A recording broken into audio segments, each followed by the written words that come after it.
Bismillahirrahmanirrahim. Assalamualaikum warahmatullahi wabarakatuh. Alhamdulillahirabbil alamin wa bihi nasta'in wa ala umurid dunya waddin.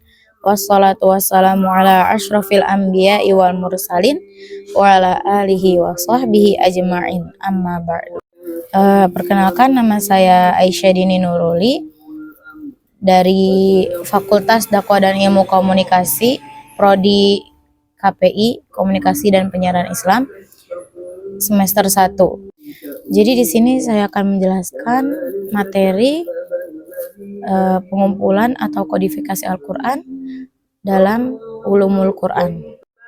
Ya, seperti yang kita ketahui, Al-Quran adalah hudan atau petunjuk, yang dimana semua hukum-hukum tercakup dalam kitab tersebut.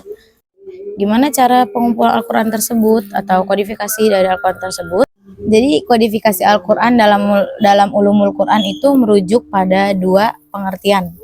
Yang pertama itu yakni hafalan di luar kepala, dan yang kedua itu ada penulisan Al-Quran huruf demi huruf, kata demi kata, surat demi surat, dan maupun lembaran-lembaran yang sudah dibukukan menjadi satu mushaf. Tapi ketika kita cermati, dua pengertian itu memiliki arti yang, yaitu proses penyampaian wahyu dari malaikat Jibril kemudian kepada Rasulullah, kemudian dari Rasulullah kepada para sahabat-sahabat dan pada pencatat atau penulis wahyu, sampai dihimpun catatan tersebut dalam satu mushaf yang utuh dan tersusun secara tertib. Secara garis besar, pengumpulan Al-Quran terbagi menjadi dua periode. Yang pertama adalah periode masa Rasulullah SAW, dan yang kedua itu periode masa Khulafaur Rasyidin. Jadi kita mulai bahas dari yang sejarah penulisan Al-Quran atau pengumpulan Al-Quran pada masa Nabi Muhammad SAW. Jadi setiap kali ayat Al-Quran turun, Rasulullah SAW beliau bersegera menyampaikan kepada para sahabat seperti yang telah beliau terima dari malaikat Jibril, tanpa perubahan, penambahan atau pengurangan sedikit pun. Pengumpulan Al-Quran pada masa Nabi SAW dikategorikan menjadi dua, yaitu pengumpulan dalam konteks hafalan dan pengumpulan dalam konteks penulisan. Yang pertama adalah pengumpulan dalam konteks hafalan. Jadi bangsa Arab itu umumnya tidak bisa membaca dan menulis, tetapi mereka mampu menghafal ratusan bait syair dan silsilah keturunan mereka, serta mereka juga dapat mengingat berbagai peristiwa peperangan dan sejarah.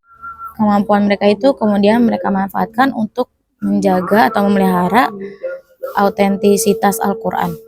Ya, jadi mereka semangat dalam menghafal Al-Quran karena Al-Quran adalah sebuah petunjuk atau yang di kitab tersebut terdapat hukum-hukum untuk menjalani hidup di dunia ini, dan banyak kelebihan lain yang mendorong mereka untuk semangat menghafal Al-Quran dengan segera. Kemudian pengumpulan dalam konteks penulisan. Jadi setiap kali ada ayat Al-Quran yang baru turun, Rasulullah SAW langsung memanggil para sahabat untuk mencatat ayat yang baru saja diterima dari malaikat Jibril.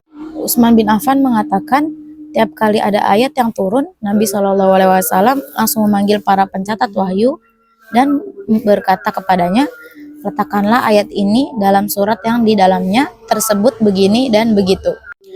Bahkan demi menjaga keautentikan Al-Quran, Nabi SAW melarang untuk menulis selain Al-Quran pada masa tersebut. Menurut An-Nawawi, larangan ini berlaku ketika dikhawatirkan tulisan yang bukan Al-Quran tertukar dengan Al-Quran, sehingga tidak bisa membedakan mana yang Al-Quran dan mana yang bukan dari ayat Al-Quran. Sedangkan jika tidak ada rasa khawatir tersebut, maka diperbolehkan saja untuk menulis selain Al-Quran. Kemudian Ibnu Hajar Al-Asqalani menegaskan bahwa tidak diperbolehkannya menulis selain ayat Al-Quran itu saat turunnya ayat Al-Quran tersebut, waqt nuzul Al-Quran, karena ditakutkan Al-Quran tercampur dengan yang selain Al-Quran. Kemudian kita masuk ke pembahasan selanjutnya, yaitu sejarah pembukuan Al-Quran pada masa Khalifah Abu Bakar As-Siddiq.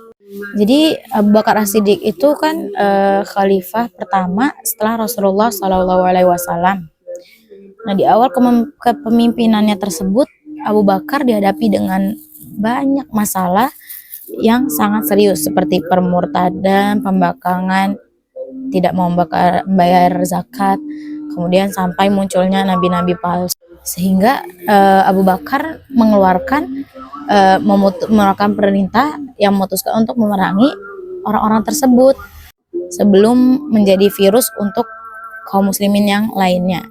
Jadi pada perang kemurtadan, perang Ridha di Yamamah di akhir tahun ke-12 Hijriah, tentara muslim mengalami kekalahan yang mengakibatkan tewasnya para sahabat yang diperkirakan jumlah korbannya itu 70 orang.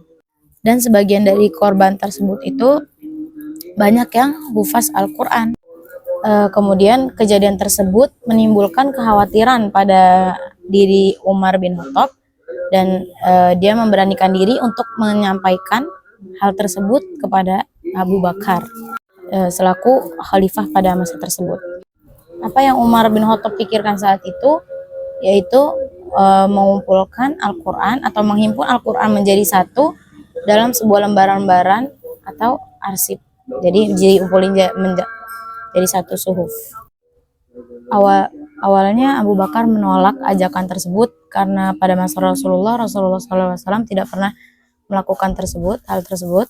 Namun setelah melakukan diskusi, pada akhirnya ia pun menerima usulan Umar dan meyakini sebagai kebaikan yang harus segera dilakukan untuk menjaga eksistensi Al-Quran sebagai wahyu Allah dan pegangan hidup masyarakat muslim. Kemudian Abu Bakar mengeluarkan surat perintah kepada Zaid bin Sabit untuk menghimpun Al-Quran. Awalnya Zaid bin Sabit pun merasa bimbang, tapi kemudian Allah menetapkan hatinya untuk menerima atau untuk mengikuti perintah Abu Bakar As-Siddiq. Sebenarnya Al-Quran itu sudah tercatat pada masa Nabi Muhammad, namun catatannya itu berserakan pada kulit, tulang belulang, dan pelepah kurma. Kemudian Abu Bakar As-Siddiq memerintahkan untuk mengumpulkan catatan-catatan tersebut menjadi satu mushaf dengan ayat-ayat dan surat-surat yang tersusun serta dituliskan dengan sangat berhati-hati. Maka Zaid pun mulai mencari potongan-potongan ayat-ayat Al-Quran dari pelepah kurma, kepingan-kepingan batu, dan dari hafalan para penghafal Al-Quran juga. Nah, kemudian setelah dijadikan satu mushaf, akhirnya mushaf itu disimpan di tangan Abu Bakar hingga wafat.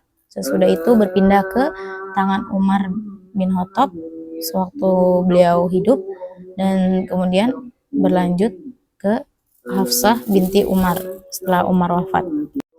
Kemudian kita masuk ke materi terakhir, yaitu sejarah kodifikasi Al-Quran pada masa Khalifah Utsman bin Affan.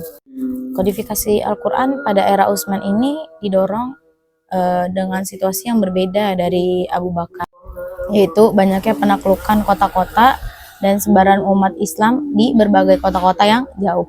Selain itu, kebutuhan umat Islam yang telah menyebar di berbagai penjuru negara terhadap kajian Al-Quran jadi mengharuskan kerjanya kodifikasi Al-Quran di era Utsman bin Affan ini. Sedangkan pada setiap penduduk mengambil qiraat dari sahabat-sahabat Rasulullah yang cukup terkenal, jadi qiraatnya berbeda-beda. Untuk penduduk Syam mengambil qiraat dengan bacaan Ubay bin Ka'ab, kemudian penduduk Kufah mengambil Al-Quran dengan qiraat Abdullah bin Mas'ud, dan selain itu membacanya dengan Abu Musa al-Asy'ari. Perbedaan versi ini yang menimbulkan konflik di tengah-tengah masyarakat. Jadi salah satu yang membelakangi pembukuan Al-Quran pada masa Utsman bin Affan ini terlihat pada sebuah riwayat Bukhari sebagai berikut.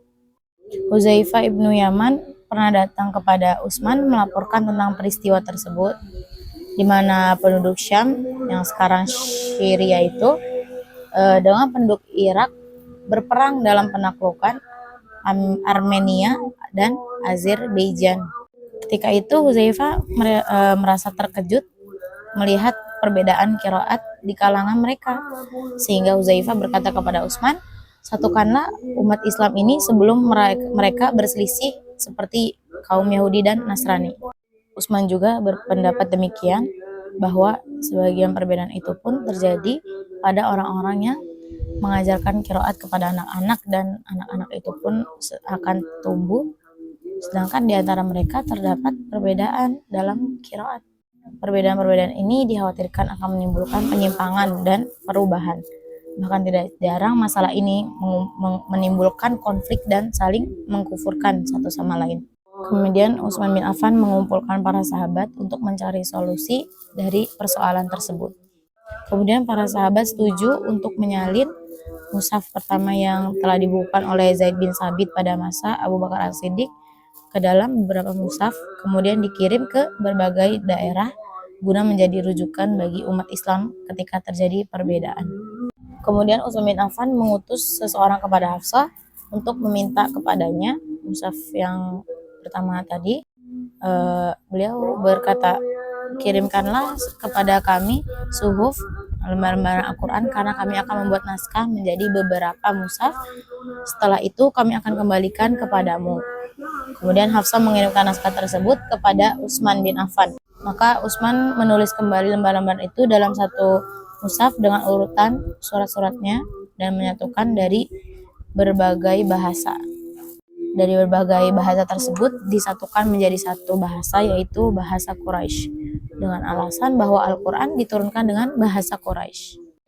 Kemudian Utsman menyerahkan perintah tersebut kepada Zaid bin Sabit dari kalangan Ansar, dan kemudian 3 lainnya dari kalangan Quraisy, yaitu Abdullah bin Al-Zubair, Sa'id bin Al-As, dan Abdurrahman bin Al-Haris bin Hisham.